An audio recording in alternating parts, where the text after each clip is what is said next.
காலங்களில் நிறைய நடிகர்கள் தொடங்கியிருக்காங்க, வருங்காலையும் தொடங்கியிருக்காங்க. கண்டிப்பா இதுல மன்சூர் அலிகான் அவர்கள் ஆமா என்னடா மத்தோட பண்ணு அத்தோட இது ஒண்ணு நீங்க கட்சி ஆரம்பிக்கணும்னு கேக்குறீங்க. உங்க கேள்வியை வரவேற்கிறேன். நான் சகோதரர் கேட்ட கேள்விக்கு பதில், ஐயா சீமான் ஐயா ஆரம்பிக்க 2009 ஆரம்பிச்சாங்க. நான் அதுக்கு முன்னாடியே 1992லயே அரசியலுக்கு வந்துட்டேன். எத்தனை வருஷம் ஆட்சி கணக்கு போட்டுக்கோங்க. 92லயே பாட்டாளி மக்கள் கட்சியில கடந்து 3-4 வருஷங்களா பயணிச்சேன். நானா வெளியே வந்துட்டேன். அப்பயே நான் அரசியல் இறங்கிட்டேன்.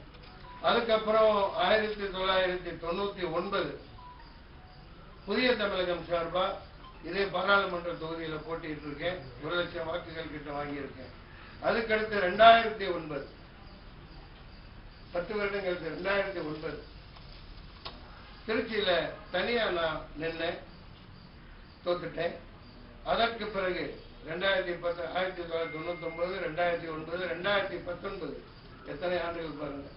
19ல நாம் தமிழர் கட்சி மூலம் போட்டிட்டேன். 55,000 சொச்சம் ஓட்டுக்கு வாங்கினேன். எல்லாத்துக்கும் தெரிஞ்சதுதான். இன்னைக்கு அங்க நான் போராடி அங்க நான் உழைச்சி ரொம்ப கஷ்டப்பட்டு நான் பண்ண பல விஷயங்கள், டீ குடிக்கிறது, பரோட்டா போடுறது, மீன் பிடிக்கிறது, மீன்காரமாக உதவுறது, இளநீ வெட்டுறதுன்னு அதுக்கு பேட் அண்ட் ரைட்ஸ் எல்லாம் இல்லாம எனக்கு வேணாமா யார் வரவே நீங்க எல்லாம் பண்ணிட்டு இருக்காங்க. அதை பத்தி கவலை இல்லை, சரிங்களா? அனுபவத்துக்காக உங்களுக்கு சொன்னேன். ஸோ இப்ப 2024 நாங்க மிகப்பெரிய இயக்கமாக இது ஜனநாயக புலிகள் டெமோக்ராட்டிக் டைகர்ஸ் ஆஃப் இந்தியா பல தொகுதிகளில் வேட்பாளர்கள் நிறுத்தி இணைய விரும்பும் கூட்டணி சிறப்பாக அமைத்து நாங்கள் போட்டியிருக்கோம். கண்டிப்பா கண்டிப்பா ஆதரவு தெரிவிக்கிறதெல்லாம் இல்லை. திட்டங்களை வந்து சரியா நாங்க காய நிறுத்தி சரியா எங்களுக்கு கப்பு தான் முக்கியம். உதாரணத்துக்கு முல்லை கொடி படரணும்னா எட்டி மரமா இருந்தாலும் பரவாயில்ல, புட்டி மரமா இருந்தாலும் எங்களுக்கு பரவாயில்ல. அப்பா இல்லப்பா இங்க இருந்த கொடியை காணா கொண்டாங்க முதல்ல குட்டிகள் ஒண்ணுதான் ஞாபகம் துரோகிகளா இப்பயே அதுக்குள்ள கட்சிக்குள்ள ஏற்பாடுகளா கொண்டாங்க வேணும். அது உங்க மூஞ்சிய மறைக்கிறது எடுத்து வச்சுட்டீங்க. நியாயமா இது என்னடான்னு வார்த்தை. முல்லை கொடி படர வேண்டும் என்றால் எட்டி மரமா இருந்தாலும் பரவாயில்லை, குட்டி மரமாக இருந்தாலும் பரவாயில்லை, எங்களுக்கு குறைந்தபட்சம் நாங்க பேசி முடிவெடுத்திருக்கிற வகையில 10 தொகுதிகள்ல இந்த பாராளுமன்ற தொகுதிகள்ல நாங்க போட்டிருக்கோம். திராவிட கட்சிகளை தாண்டி மக்கள்கிட்ட எப்படி போறீங்க? பாக்கத்தானே போறீங்க. கட்சி ஆரம்பிச்சு ஆண்டுட்டாங்க அனுபவிச்சுட்டாங்க, பணம் தின்னு கொட்டை போட்டாங்க. நாங்க பணம் திங்காமையே கொட்டை போடுவோம். அதுதான் இந்திய ஜனநாயக புலிகள்.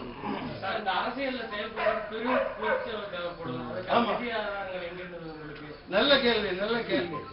நாங்க துண்டை எழுதி பிச்சை எடுப்போம் இல்லையா? ஒரு கோயில் கட்டுறதுக்கு ஐயா குசு குசுன்னு பேசிக்கிட்டே இருந்தீங்கன்னா எப்படி ஐயா? அங்க ஏன் குசு குசுன்னு பேசிட்டு இருக்கீங்க? நல்ல கேள்வி கேட்டீங்கல்ல. நிதி ஆதாரத்துக்கு நீ என்ன செய்வ? நல்ல கேள்வி. ஆண்டவனை நம்பி இறங்கிட்டோம், தெருவில் போவோம். இப்ப நடிகர் சங்க எதுக்கு சொன்னேன், தனியா கட்டக்கூடாது, கடை வாங்கி கட்டக்கூடாதுன்னு. அதே மாதிரிதான் இதுலயும் நான் சொல்றேன். நடிகர் சங்கங்கிறது ஒரு கட்டடம் அல்ல, அது ஒரு இதய கோயில். அங்க ஆன்மாக்கள் பல நடிகர்கள், எம்ஜிஆர், சிவாஜி கணேசன், லட்சிய நடிகர் மகேந்திர சுந்தரராஜன் அவர்கள், வி.கே. ராமசாமி அவர்கள், அந்த மாதிரி நூற்றுக்கணக்கான பேர்கள், பிரேம் நசீர், கன்னடநடிகர் ராஜ்குமார், அப்புறம் இங்க நாகேஸ்வர ராவ், இப்படி நூற்றுக்கணக்கான நடிகர்களின் இதயமா அங்க தங்கமா அங்க புகலிடமா அது விளங்கியது. அதனால அது ஒரு கோயில் போன்ற இடங்கிறதுனால மடிப்பிச்சை எழுதி பிச்சை எடுத்தாவது அனைவரிடம் வாங்கி கட்டணுங்கிறது நோக்கம். அந்த மாதிரி நாங்க மக்கள் தர்றதை வச்சு நாங்க செலவழிச்சு நிச்சயமாக போராட முடியும். போராடுறதுக்கு பெரிய நிதி இருக்கணும்னு அவசியம் இல்லை. மிகப்பெரிய ஒரு கூட்டணி அமைப்போம். இந்த டிடிஐ அசைக்க முடியாத நம்பிக்கையா உண்மையான தமிழகத்தின் விடியலாக அமையும். சார் நாம் தமிழர் கட்சியில வெளியே வந்தீங்க, ஆ. அதே மாதிரி இப்ப நாம் தமிழர் கட்சி நிறைய பேர் வந்து அவங்களே வெளியாக்கிறாங்க, அதை பத்தி என்ன நினைக்கிறீங்க சார்? அதை பத்தி நான் என்ன சொல்ல முடியும்? அண்ணன் சீமான் அவர்கள் நல்லவர், நல்ல நோக்கத்துக்காக ஆரம்பிச்சிருக்காங்க. அவர் வந்து தனியாவே இருப்பேன், கூட்டணி எதுவும் வைக்க மாட்டேங்கிறார். இல்ல அவர் கூட இருக்கவங்க நிறைய பேர் தனியா சோறு மட்டும் சாப்பிடுறேன்னு பாக்குறாரு. சோறு மட்டும் சாப்பிட முடியாது. நமக்கு கூட்டு, பொரியல், தயிர், குழம்பு, சாம்பார், உப்பு, ரசம் இதெல்லாம் வேணும். அதனால எங்க சித்தாந்தம் வேற. அண்ணாருக்கு வாழ்த்துக்கள். ஏன்னா தனியா இருக்கும் பட்சத்துல நாங்க அவர்களை எதிர்த்து போட்டியிட வேண்டி வரும். இல்ல நிறைய பேர் கூட இருந்தீங்க, இப்ப நிறைய பேர் பிரிஞ்சு எல்லாம் போயிடுறாங்களே. எதுக்கு என்ன கேக்குறீங்க? பதில் சொல்லிட்டேன். அதுக்கு மேல என்ன? இந்தியா கூட்டணிக்கு ஆதரவா? அது இனிமேல் தான் நாங்க முடிவு பண்ணுவோம். இப்ப இந்தியா பொதுக்கூட்டமைப்பு இந்த அடுத்த மாசம் பல்லாவரத்துல பண்ண இருக்கோம். அதை தொடர்ந்து இங்க நேரத்திலிருந்தே நாங்க ஆரம்பிச்சிட்டோம் கலந்த ஆலோசனைகள். ஆமா, அதாவது யாருக்கு என்னங்கிறது இப்ப வெளிப்படையா நாங்க சொல்ல முடியாது. இப்போ அம்மையார் இந்தியா கூட்டணியிலிருந்து வெளியே வந்துட்டாங்க, அதனால கேக்குறீங்க. நம்ம திரிணாமுல் காங்கிரஸ் 10-15 வருஷம் காங்கிரஸ் தியாகியான பிறகு ராஜீவ் காந்தி தியாகியான பிறகு 10 வருஷத்துக்கு மேல அவங்க அரசியலில் ஈடுபட முடியாம இருந்தாங்க. சோனியா மற்றும் பிறகு எல்லாருக்கும் தெரிஞ்ச நேரத்துல அப்போ எல்லாம் இவங்க காங்கிரஸ்ல இருந்தவங்க தான் நினைக்கிறேன். அதுல இருந்து பிரிஞ்சு போனவங்க தான். என்னோட கருத்து நீங்க கேட்டதுக்கு ஒரு மூத்த எதிர்கட்சியா காங்கிரஸுக்காகவும் அந்த உள்ளடக்கிய இந்தியா டீமுக்கு நான் சொல்ல வேண்டியது, காங்கிரஸா இருக்கட்டும், இங்க வந்து அந்த காலகட்டத்துல மூப்பனார் ஆரம்பிச்சாரு, அதுக்கப்புறம் சரத்பவார் எல்லாம் அந்த காங்கிரஸ்ல இருந்து பிரிஞ்சு போயிட்டாங்க. பிரிஞ்சு போனவங்க தான். இப்ப அதெல்லாம் அவங்க சரி நம்ம தாய் கழகமாச்சு, இப்போ ராகுல் காந்தி பிரதமர் வரட்டுமே, ஏன் நம்ம பிரியங்கா காந்தி வரட்டுமே அப்படின்னு நினைச்சு எல்லாரும் ஒருங்கிணைச்சு அதுல ஒன்றும் ஈகோ பார்க்க வேண்டிய அவசியம் இல்லை. ஏன்னா 34 வருஷமா அந்த குடும்பம் எந்த அவர் இறந்ததுக்கு அப்புறம் எந்த பதவியிலேயே வந்து இல்லை. ஒரு எதிர்கட்சின்னு அவங்க உருவாக்க விரும்பினா அப்படி ஒரு கூட்டணியை அவங்க அமைக்கலாம். இது என்னோட ஆலோசனை. நாங்க எல்லாம் கலந்துதான் முடிவு பண்ண முடியும், தன்னிச்சையா நான் சொல்ல முடியாது. ஆனா நிச்சயமாக கப்ப தட்டுறோம், தூக்குறோம், அதுதான் எங்களுக்கு. ஆமா, மதச்சார்புள்ள அணி பிஜேபி. எப்படி கண்டிப்பா பிஜேபி எடுத்துக்கணும் ஆகணும். நான் முதல்ல நான் சொன்னேன் பாருங்க, முல்லை கொடி படர வேண்டும் என்றால் எட்டி மரமாக இருந்தாலும் எங்களுக்கு கவலை இல்லை, குட்டி மரமாக இருந்தாலும் எங்களுக்கு கவலை இல்லை. எங்களுக்கு வேண்டியது அடிப்படை மக்களுக்கான அரசியல் உரிமை. அதை பெரியார் சொல்லியிருக்கேன். நான் சொல்றதை நீ நம்பாத, சொல்றது செய்யாத. மானமும் அறிவும் மானமும் அறிவும் மனிதருக்கு அழகு. அதை சொல்லியிருக்காங்களா இல்லையா? மானத்தோட தமிழ வாழணுமா இல்லையா? தமிழனை பிரதமர் ஆக்கணுமா இல்லையா? மீனவன் இன்னும் அடிபடாம காப்பாற்றணுமா இல்லையா? என்ன செஞ்சிட்டு இருக்காங்க இவங்க? 40 MP வச்சிருந்தாங்களே, என்ன பண்ணாங்க இந்த 5 வருஷத்துல? நாங்க யாரு கூட சேருவோம், முன்ன முடிவு எடுக்கல. எங்களுக்கு அதிகமான தொகுதிகள் வேணும். நான் சொன்னேன், மிகப்பெரிய எளியவர்களை நம்ம மாதிரி இருந்த ஒரு இன்னும் இருக்கிறது நீங்க சொல்லலாம். இதை கேட்டுட்டு இருங்க, தொடர்பு கொள்ளலாம். இந்த DTI democratic tigers of India ஏர்டெலுக்கு நேரா நுங்கம்பாக்கம் ஹைரோட்ல இருக்குது. இதுதான் தலைமை செயலகம். என்னைக்கு நீங்க வரலாம்.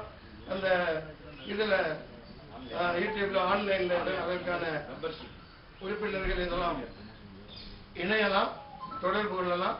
நாங்கள் எங்களுடைய கரங்கள் 2 கரங்களும் திறந்தே வைக்கப்பட்டிருக்கின்றன. கேளுங்கள் தரப்படும், தட்டுங்கள் திறக்கப்படும், தேடுங்கள் கிடைக்கும் என்றால் ஏற்றுக்கலாம். விஜய் மக்கள் இயக்கம் வந்து நிறைய செயல்பாடுகள்லாம் செஞ்சுட்டு வராங்க. நல்லது, பாராட்டுறேன். அளவுக்கு உங்களோட செயல்பாடுகள் இருக்குமா விஜய் அவர்களுக்கு? அப்படி கம்பேர் எல்லாம் பண்ண வேணாங்க. நான் வந்து சும்மா இந்த அரிசி மூட்டை, கொஞ்சம் காய்கறி, கொஞ்சம் தீனிகள் கொடுக்கறதுக்காக நான் இங்க நோட்டு புத்தகம் கொடுக்கறது, இதுக்காக நாங்க அரசியல் பண்ண வரல.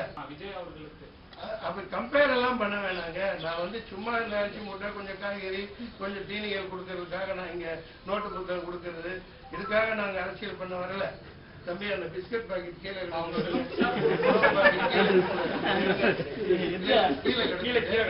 உணவுப் பொருள் கூடாது.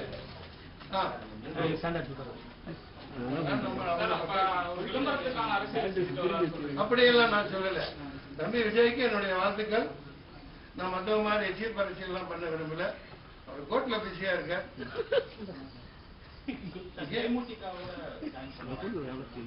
ஐயா, இதை நாங்க இறங்கிட்டோம்.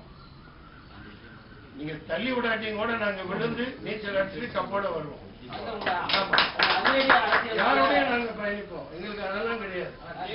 அதிரடி அரசியல், தடாலடி பதவிகள், எளியவருக்கான அனைவருக்குமான ஆட்சி அதிகாரம், ஏழைகளின் இந்திர லோகம், ஏழைகளின் இந்திர லோகம், டிடிஐ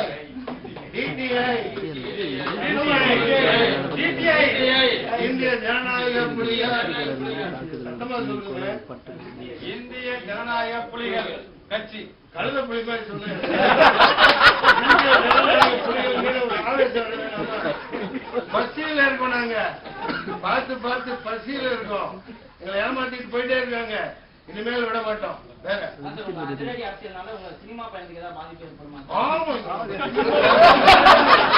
சினிமாவில் நடிக்கிறே அப்படியே அழுதுட்டு உட்கார்ந்து இருக்காங்க.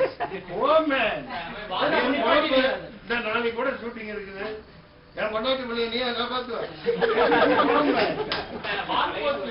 அது உண்மைதான் நீங்க கேட்கறது. அது இதுல தீவிரமா இறங்கிருக்கும். அதுல மாற்று கருத்தே இல்லை. இந்த தேர்தலுக்கு முன்னாடியும் சரி, இந்த தேர்தலுக்கு பிறகும் என்னுடைய பயணம் சாவர நொடி வரைக்கும் முழுக்க முழுக்க இந்திய திருநாட்டின் முன்னேற்றத்துக்காக இருக்கும். ஆட்சியில எல்லா எளியவர்களையும் தலைமையில் அமர வைக்கிறார்.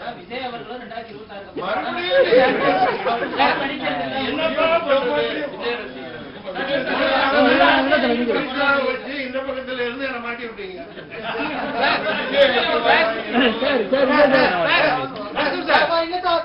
டாப் நடிகர்கிட்ட வந்து சப்போர்ட்டுக்கு இருக்கீங்க, கேக்குறீங்களா?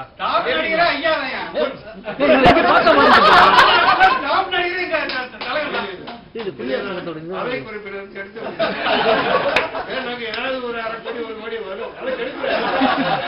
கட்சி நடத்த காசு வேணாம். ஐயா சொல்லுங்க சொல்லுங்க. நடிகர் உச்ச நடிகர் சப்போர்ட்டுக்கு யாராவது கேக்குறீங்களா?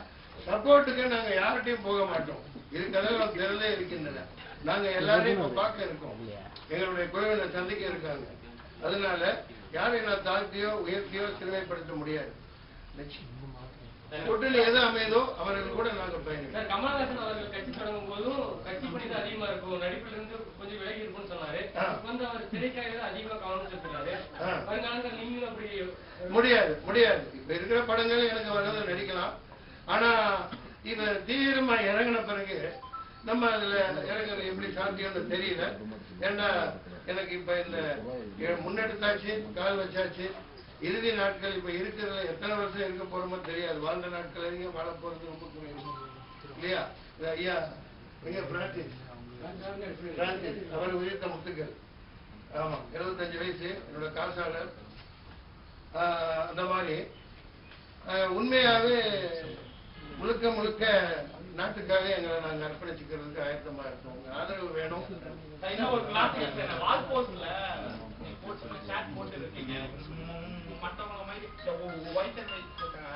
அந்த மாதிரியான ஒரு பாவங்களை அரசியல் கட்சி ஆரம்பிக்கிறீங்க.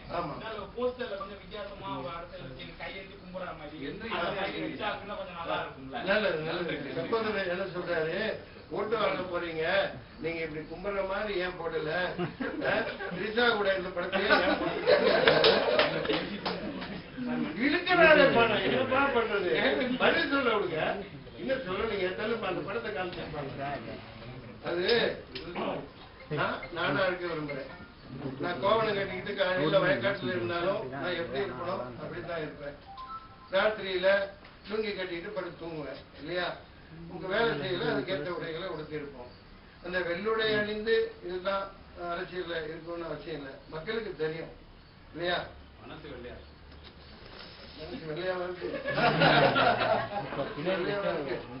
சார், எல்லா கட்சியும் மது அமலுக்கு கொண்டு வரணும்னு போராடுறாங்க. சாரி எங்களது முழு மதுவிலக்கு தமிழ்நாடு. உங்க பேடி ஒருத்தர் இருக்காரு, அவர் வந்து மது அவரை திருத்ததுக்காக தான் நாங்க வச்சிருக்கோம். அதாவது மதுவை ஒழிச்சிடணும். இப்பவே ஒரு குடியரசு தின வேண்டுகோளா அவங்கள்ட்ட சொல்றேன். அவர் மதிப்பினர் சங்கம் வச்சிருக்காருல்ல சார்? அவங்க வச்சிருக்காங்க. ஐயா என் படத்தில் அவர் சங்கத்தில் இருந்தனால வந்து சேர்ந்தாங்க. அவரை மதிக்கிறேன். அவர் தொழில் செய்யறாரு, சம்பாதிக்கிறாரு. மது விழிப்புணர்வு சங்கம் இதை வச்சிருக்காங்க. அதெல்லாம் மது ஒழிச்சுட்டா ஒழிஞ்சிட போகுது. அதனால அதை பத்தி ஒன்றும் வேண்டுகோள் இருக்கிறேன். இந்த நிமிஷம் வரைக்கும் இடங்கள் இருக்கிற தமிழ்நாட்டில் இருந்துகிட்டே தான் இருக்கு. பட்டாவா மாறுது, கட்டடங்களா மாறுது, எது எப்படி இருந்துட்டாலும் சரி தமிழக அரசு உடனடியா தனிமரங்கள் எந்த அப்ரூவல் கொடுத்தாலும், வீடா இருந்தாலும் சரி, காடா இருந்தாலும் சரி, நகரமா இருந்தாலும் சரி, நாடா இருந்தாலும் சரி, எல்லா இடத்துலையும் ஒரு ஏக்கர்ல 20 தென்னை மரம் 20 பனை மரம் நடணும்னு அமல்படுத்தணும், சட்டம் போடணும். தயவு செஞ்சு நாங்கள் வந்து அதை அமல் பண்றோம். ஏன்னா மது ஒழிக்க பிறகு 13 வருஷம் ஆகும் பனை மரங்கள் பயன்பாட்டுக்கு வர. தென்னை மரம் 6 வருஷத்துல வந்துடும். இந்த பாருங்க சுற்றி தென்னை மரம் 20 நான் வச்சது இன்னைக்கு 5 வருஷமா காய்ச்சிட்டு இருக்குது. அதனால அது கல் வந்து கல்லுண்ணாண்மை சொல்லத்தான் செய்யறாங்க. ஆனா அது ஒரு உணவா பார்க்கும் பட்சத்துல அதை புட்டிகள் அடைச்சு நல்லபடியா பண்ணி அடிமையானவங்கள் அதை பயன்படுத்தலாம். அந்த மாதிரி ஒரு எக்ஸம்ஷன் கொடுக்கலாம். செய்திகளை உடனுக்குடன் தெரிந்து கொள்ள உடனே சப்ஸ்கிரைப் பண்ணுங்க.